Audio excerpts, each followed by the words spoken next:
So I've been asked a really good question about technology and your driving test, and the question has come from Chris. This is in the comments of one of the videos, which is why you should always hit me up with comments, because I will then potentially go out and do a video for you. The question is, can I use technology in my driving test? Now, the simple straight up answer to that one really is, if it's part of the car, you should be able to use it. It's just a question of whether you can drive safely. And the question he was asking, and what it was pertaining to, was particularly the speed limiter.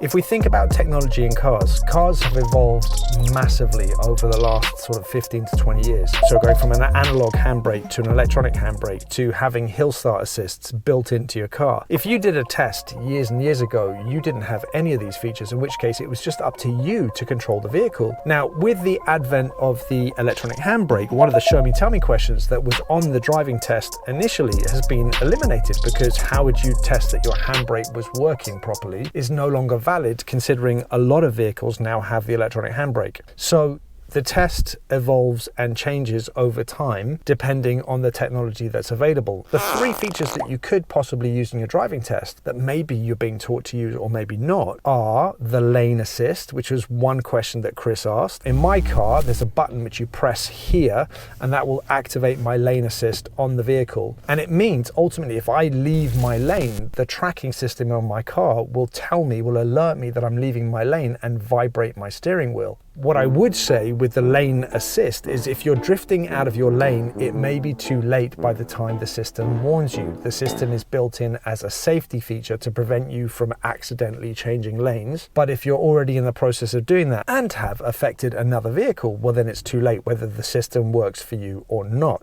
Now what I'm going to do is I'm going to activate my lane assist. Now I do that by my lane keeping system by pressing this button here, and I get a lovely thing on my display saying my lane keeping system is now activated. And what that means is if I start drifting, and I can't do that here because I've got vehicles coming up on my right and left, but if I was to drift now in my lane, the car or my steering wheel would vibrate to tell me that I'm moving out of my lane. But it's kind of a last resort. If I'm relying on my lane keeping system to keep me in lane and I'm already doing it, well, the mistake's already happened, and if I've interfered with somebody, it's too late. So yes, it might keep me safe, but when it comes to your driving test, I would strongly recommend you learn how to stay in your lane. One of the tricks, or one of the things that you can do when you want to stay in your lane, is don't look so close to the front end of your bonnet. Throw your gaze further up the road. I'm going to get a better perspective of what my positioning is in the lane. So if I get too close to this line here, what does it do? Well, it's not actually doing anything at the moment. It didn't warn me at all that I got too close to that line. Now I did it safely. There's a vehicle coming up on that side. I don't really want to be doing that. Looking far up the road, I'm not looking close, I'm looking as far up, say, to that white car. I can see where they're positioned. I can get a rough idea of where I'm positioned. I can use vehicles behind. I can use my wing mirrors. But I suggest, obviously wing mirrors do help when it comes to getting yourself lined up, but really it's about eyes front. Keep your eyes front, look as far up the road as possible and get an idea of where you're positioned. Looking close, you could stumble, you could be all over the place. The second feature is the kind of dual feature really. It's the speed limiter and the cruise control. Now on my car, I've got two buttons here. I've got one here which is for cruise control and one here for speed limiter. And if I activate my cruise control, which I'm going to demonstrate in a second as I'm on the move, then I can then set my speed using these buttons here. And the same thing with the limiter. If I press the limiter button, then the limiter thing comes up on my dashboard, and then I can adjust the speed here using this dial. Now what I would say is operating these controls takes practice. It also takes your eyes off the road. Now what are these features? So the cruise control, if I set the cruise control at a certain speed, the car will drive at that speed. To brake it or to switch it off, I just simply brake using my foot brake, or I could reduce speed using this switch here, and it just keeps the car constant at a certain speed. If you're driving a really long journey on a motorway for a few hours, then having this feature means that you don't have to have your foot constantly on the accelerator pedal. The speed limiter works in a slightly different way. I do have to apply the gas as I'm driving up the road, but the car will prevent me from braking a certain speed limit. So if I entered a 20 zone, I wouldn't brake 20 miles an hour. If I entered a 30 zone and I set it for 30, then again, I wouldn't brake that 30 mile an hour speed limit.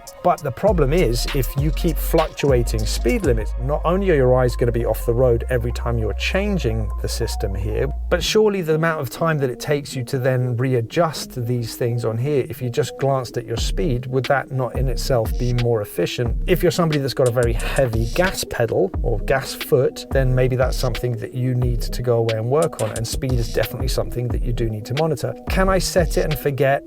No. And I get going. Now, at the moment, I've got my speed limiter set for 20, which is just not fast enough. So I could increase that up to, let's say, 30 miles an hour. So I now can't brake 30 miles an hour because that's what I've set on my dashboard. So I'm doing 25, and I guess in a way that's quite good. It means I can't speed, but I had to sort of fiddle around with a knob there. And while I was fiddling around the knob, and bearing in mind I am quite experienced as a driver, I'm not going to find it as hard as a learner driver to be messing around with that. So one option is you could just set it to a speed, let's say 30 or 20, and then forget it, and then everywhere else you'd have to make sure that you didn't break the speed limit. Otherwise, you're going to have to constantly be adjusting it here on your dashboard. Is that going to be a benefit, or is that a distraction? Now, the road has opened up a little bit, so I can test this now. So I'm doing 27 miles an hour. I'm going to put my foot flat to the floor, and I've got nothing. I mean, it just broke the limiter. How did it do that?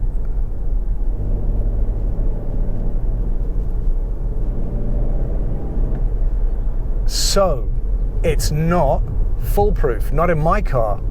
Now, I had it set to 30 miles an hour. I put my foot flat to the floor. It pushed through the limiter and allowed me to break the speed limit only momentarily. So it's not ideal. It's not perfect. It must be some form of safety feature built into the limiter that allows me to break the limit if I feel that I need it. By putting my foot flat to the floor, it actually pushed through. So you can't just jam your foot down because it will break the limiter. Now, cruise control. I'm doing 38 miles an hour. Traffic is slowing down. If I press this button here and then press set by pushing that button up, now my car is doing 36 miles an hour. And it's not me pressing, you can see I'm not pressing the accelerator, and yet it's maintaining its speed. To brake it, it's really simple. As I'm approaching the traffic here, as it's starting to slow down, obviously I don't want my foot all the way back there, I can see they're braking.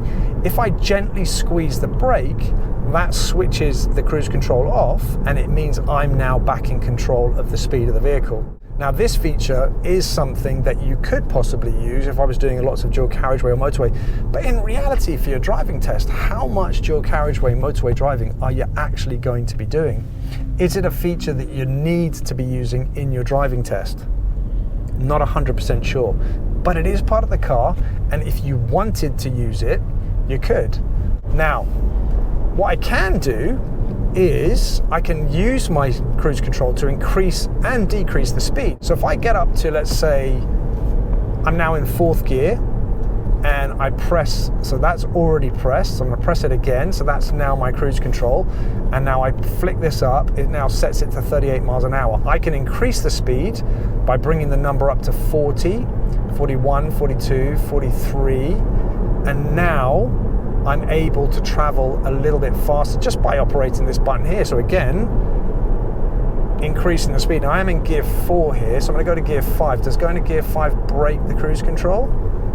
No, it now brings it back up. So my car's quite smart. It now brings the speed back up. So I'm now doing 46. I could really come to gear 6 if I want to save fuel. So I've set it to 47 miles an hour. Speed limit here is 50. I've now set it to 50, although now I'm catching this car here. He's braking, I'm going to start braking. I've also got this car that's just moved off right in front of me. That could potentially be a serious fault in your driving test if you did that. Are these features worthwhile using? That's a question for you guys to answer. Do you feel that you would have ample control of your car while using them?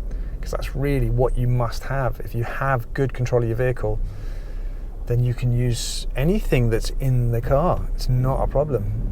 And thirdly, the last feature that you could also use is your reverse camera, which on your driving test you would be encouraged to use. Just make sure that you do full effective observation and don't just stare at the screen. Thank you to Mo, my PDI, who gave me this clip because I simply do not have one of these in my car. Thanks again. So I think the question is, it's not whether can you use these features, it's whether can you use these features and remain in control of your car. I've showed you how to use the limiter, I've showed you how to use the cruise control, I've showed you how to use the lane keeping assist, although in my car it didn't really do very much. I would say that if you're using the lane keeping assist and you're drifting out of your lane, it's possibly too late, so you definitely want to be working on looking further up the road so that you maintain a good position in your lane. All the other features that are built into the car already, like the hill start assist, I mean, they don't say anything about that. That's already there. In my car, I can't really switch it off. I've got an electronic handbrake. They don't say anything about that. Technology is something that is evolving vehicles. If it's part of your car, you can use it. However, if it requires you to take your eyes off the road frequently, can you do that safely, as I've demonstrated today, and remain in control of your car? I hope this video has been of value to you. If it has, obviously hit the like button, subscribe for more content, and I will see you in the next one. Oh, Chris, I hope this has been of value to you too. And if any of you have any questions, then do hit me up in the comments, because I might end up going out and doing a video just for you, which obviously hopefully benefits everybody else as well. So anyway, see you in the next one. Get well out.